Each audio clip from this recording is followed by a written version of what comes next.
अच्छा जी, इंशाल्लाह कोशिश करेंगे इसी लेक्चर के अंदर ही ना आपको एक स्टार्ट से प्रोफेशनल लेवल तक का डिज़ाइनर बना दूंगा। इंशाल्लाह कोर्स के एंड तक मैं आपको दुनिया का कोई भी डिज़ाइन दिखाऊंगा तो वो आप बनाने के काबिल बन जाओगे।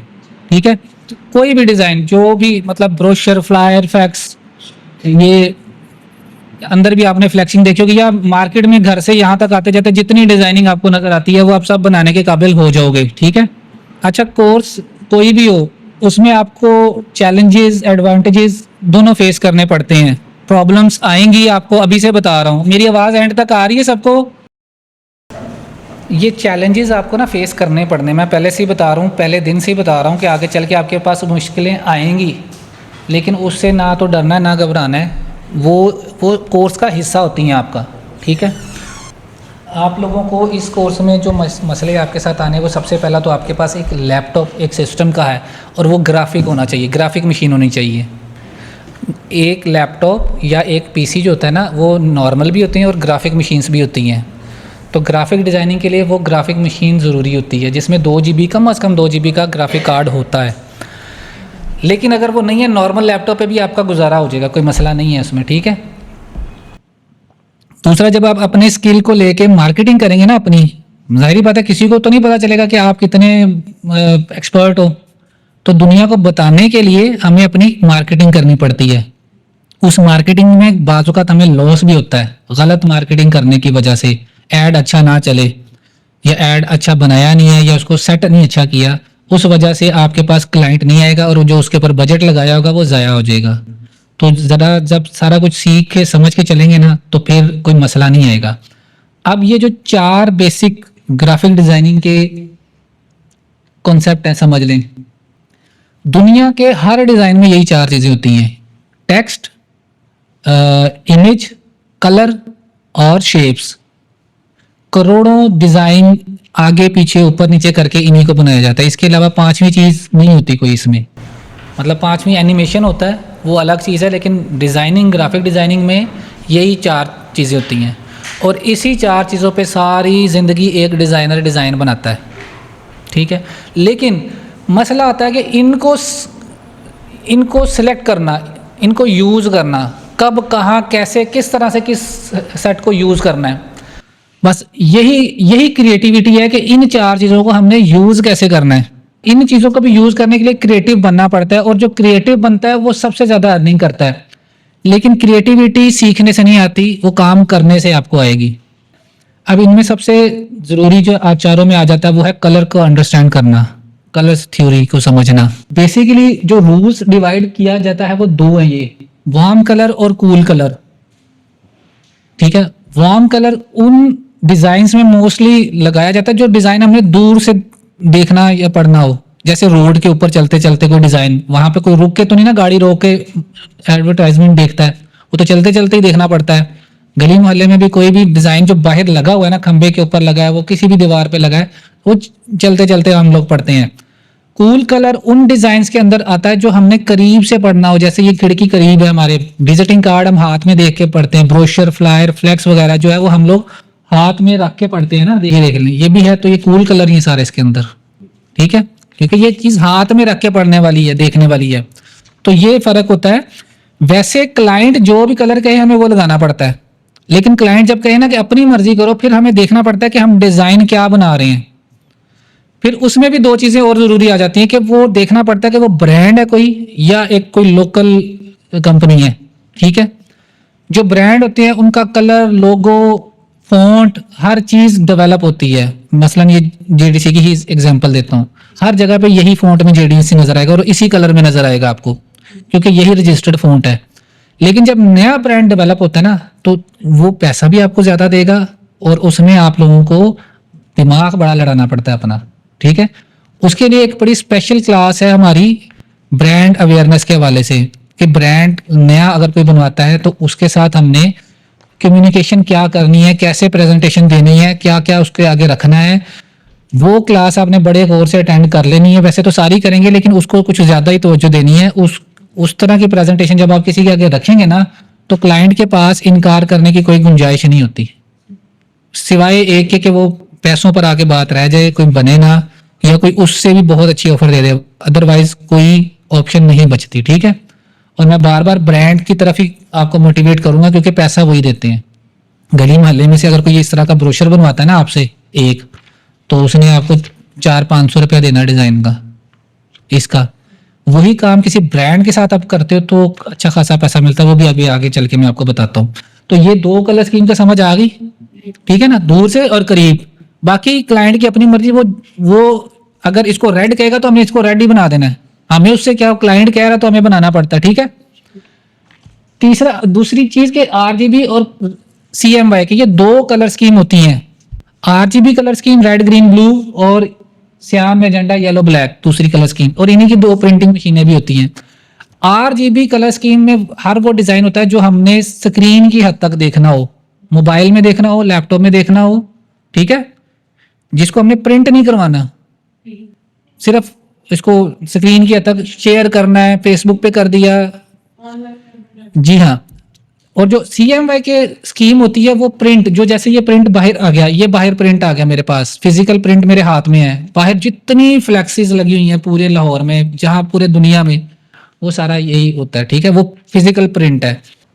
दूसरी मोस्ट इंपॉर्टेंट चीज, फॉन्ट की सिलेक्शन। जो मैंने टेक्स्ट लिखना है इसके ऊपर, वो टेक्स्ट का स्टाइल क्या हो। हमारे पास 3 तरह की कैटेगरीज होती हैं, सैरिफ, सैंस सैरिफ और डेकोरेटिव फॉन्ट।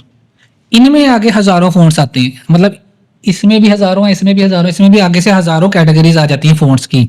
डेकोरेटिव फॉन्ट को खुद से कभी भी अपने डिजाइन में नहीं लगाना जब तक क्लाइंट ना कहे, क्योंकि हो सकता है वो उनका रजिस्टर्ड फॉन्ट ही वो हो। जैसे कोका कोला है ना, लिखा होता है स्टाइल से, बिकन हाउस है, वो यहाँ पे लिखा हो तो पढ़ा नहीं जाता क्योंकि उसके अल्फाबेट्स ऐसे हैं, लेकिन क्योंकि वो उनका रजिस्टर्ड फॉन्ट है इस वजह से आपको वो लगाना पड़ेगा। अदरवाइज आपने खुद से कभी भी डेकोरेटिव फॉन्ट यूज नहीं करने।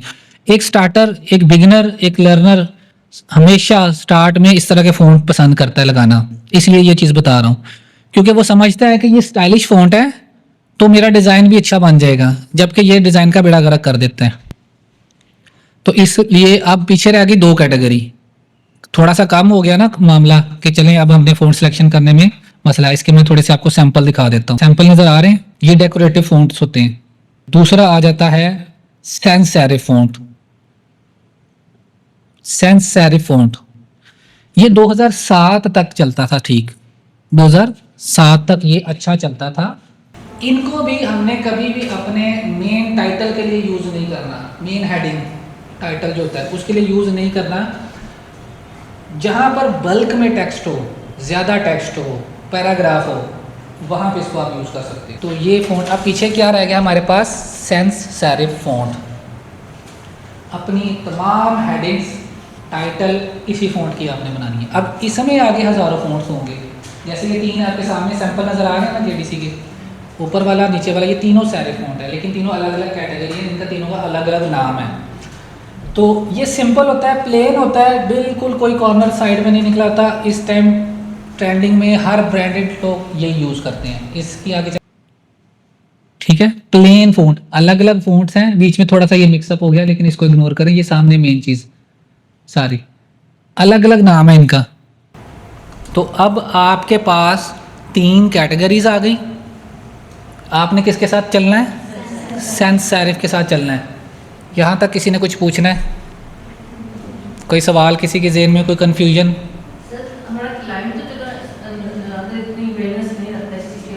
जी, क्लाइंट आपकी बात मान ले, थोड़ी क्या, वो आपकी 100% भी मान सकता है अगर उसको बेहतरी नज़र आएगी, क्योंकि उसने, वो आपके पास आया ही इसलिए है ना कि वो खुद तो डिज़ाइनर नहीं है, ठीक है। हम सिंपल देखें, मैं, आप फीमेल हैं तो मैं फिर आपके हिसाब से ही आप लोगों को एग्जांपल दूंगा।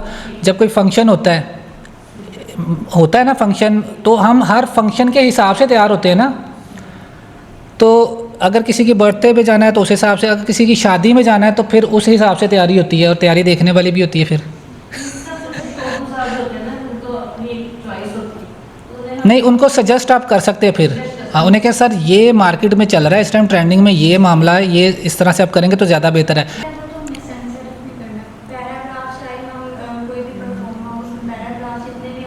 वो कर सकते हो आप, उसमें आपकी मर्जी है। लेकिन बेहतर ऑप्शन यही है, इसी में ही करना है आपने, ठीक है। अच्छा जी, इस कोर्स में हमने जो आगे करना है, जो सॉफ्टवेयर हमें जरूरत होगी जिनकी, नंबर एक कोरल ड्रा सबसे पावरफुल सॉफ्टवेयर है डिजाइनिंग और फिजिकल प्रिंटिंग के लिए सबसे पावरफुल सॉफ्टवेयर है। ये जितने आपको बाहर साइन बोर्ड बड़े बड़े नजर आते हैं ना, काफी बड़े बड़े साइन बोर्ड, उनकी सबकी प्रिंटिंग जो है वो कोरल ड्रा में बन के होती है। उसकी रीजन क्या है कि अभी आगे चल के दिखाऊंगा। फोटोशॉप फोटोज के लिए स्पेशल बना है, जिसमें हम फोटो की फिनिशिंग कर सकते हैं ज्यादा से ज्यादा अच्छी।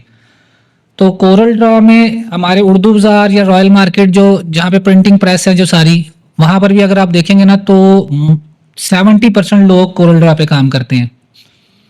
लेकिन डिजिटलाइज अगर कोई काम करना है, कोई वेक्टर फॉन्ट या वो लोगोज वगैरह के लिए जो ज्यादा लोग एजेंसीज यूज करती हैं वो एडोब इलस्ट्रेटर है। लेकिन आप दुनिया का हर डिजाइन इसमें भी बना सकते हैं, इसमें भी बना सकते हैं, इसमें भी बना सकते हैं और एआई से भी बनवा सकते हैं।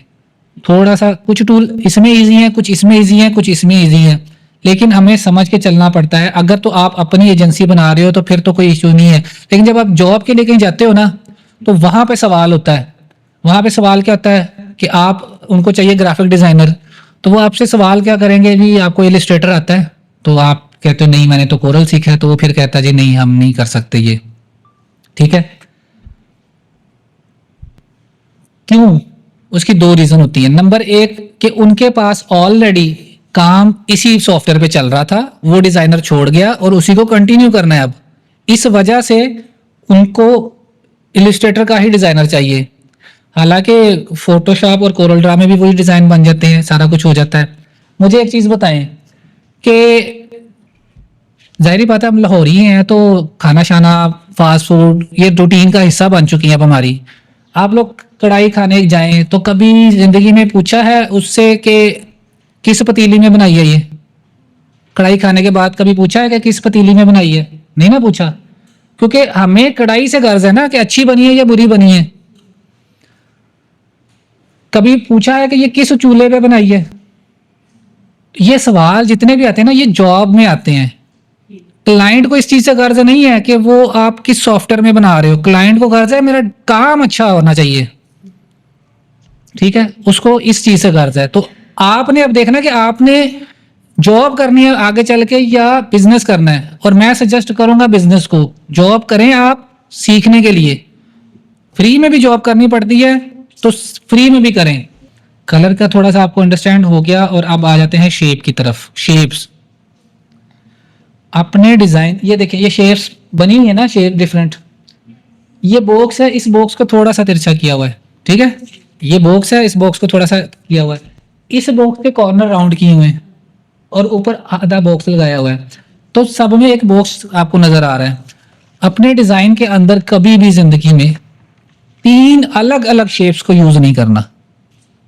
मतलब उसी में आप बॉक्स भी लगा रहे हैं, सर्कल भी लगा रहे हैं, ट्रायंगल भी लगा दिया, तो डिफरेंट शेप्स नहीं लगानी। एक शेप को चाहे 10 बार यूज कर लो अलग अलग एंगल से। यहां पर अब इस डिजाइन में जरा गौर से देखें, ट्रायंगल्स यूज हुए सारे, और कलर कॉम्बिनेशन देखें।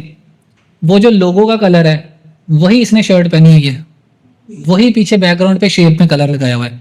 जो इसने बुक पकड़ी हुई है वही बैकग्राउंड शेप आ गई। जो इसने जर्सी पहनी हुई है उसी टेक्स्ट में ये शेप्स और टेक्स्ट लिखा हुआ है, तो सबको आपस में मिला दिया इसने। अब यहाँ पे मैं चाहे वार्म कलर यूज करूं, और टाइटल की बात कर रहा हूँ, इस टाइटल पे मैं चाहे वार्म कलर यूज करूं, मैं चाहे कूल कलर यूज करूं, दोनों सूरत में डिजाइन खराब हो जाएगा, ठीक है। ये चाहे स्क्रीन पे लगना है, ये चाहे हाथ में प्रिंटिंग होनी है, दोनों सूरत में डिजाइन खराब हो जाएगा। तो ये भी आपको, ये क्रिएटिविटी होती है। जब आपको खुद से क्रिएट करना पड़ता है तब थोड़ा मुश्किल होता है। किसी डिजाइन, इस डिजाइन को देखकर आप आराम से बना लेंगे इस जैसा, लेकिन खुद से अगर मैं आपको चीज कहूं कि मुझे ये चीज चाहिए, तो फिर थोड़ा सा मुश्किल होता है, ठीक है। वो क्रिएटिविटी आपको वक्त के साथ साथ आती है। जब आप कलर स्कीम को समझ लेते हैं, फॉन्ट की सिलेक्शन को समझ लेते हैं, तो फिर आप क्रिएटिव थोड़ा बनना शुरू हो जाते हो। अब यहाँ पे सर्कल यूज हुए हैं, यहाँ पर भी एक बॉक्स या शेप यूज हुई है, उसी में तस्वीर लगी है, वही शेप सारी यूज हुई है। इसमें भी आप देख लें, यही शेप, ये आउटलाइन है, ये उसी की शेप है, उसी शेप में तस्वीर है, तो ये तकरीबन 7-8 लगी हुई हैं, लेकिन शेप एक ही है। और सेम यहाँ पर भी यही काम हुआ है। और सब में आप देख लें कि कलर डिफरेंट नहीं है, एक एक कलर स्कीम चल रही है। अब मैं आपको एक ब्रोशर ये दिखा देता हूँ, उसके बाद फिर हम ब्रांड वाली डिजाइनिंग की तरफ जाते हैं। अब ये देखें, ये किसी ने मतंजन बनाया हुआ है। आपको समझ तो आ गई ना कि मतंजन बना हुआ है या एक लोकल डिजाइन बना हुआ है। अब इसमें देखो, आप शेप्स का भी ख्याल नहीं किया हुआ, ठीक है।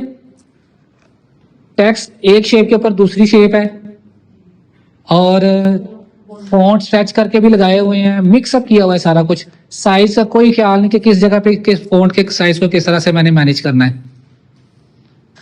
तो ये एक बिल्कुल थर्ड क्लास डिजाइन है।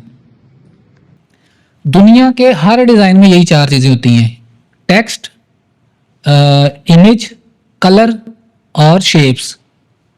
करोड़ों डिजाइन आगे पीछे ऊपर नीचे करके इन्हीं को बनाया जाता है। इसके अलावा पांचवी चीज नहीं होती कोई इसमें।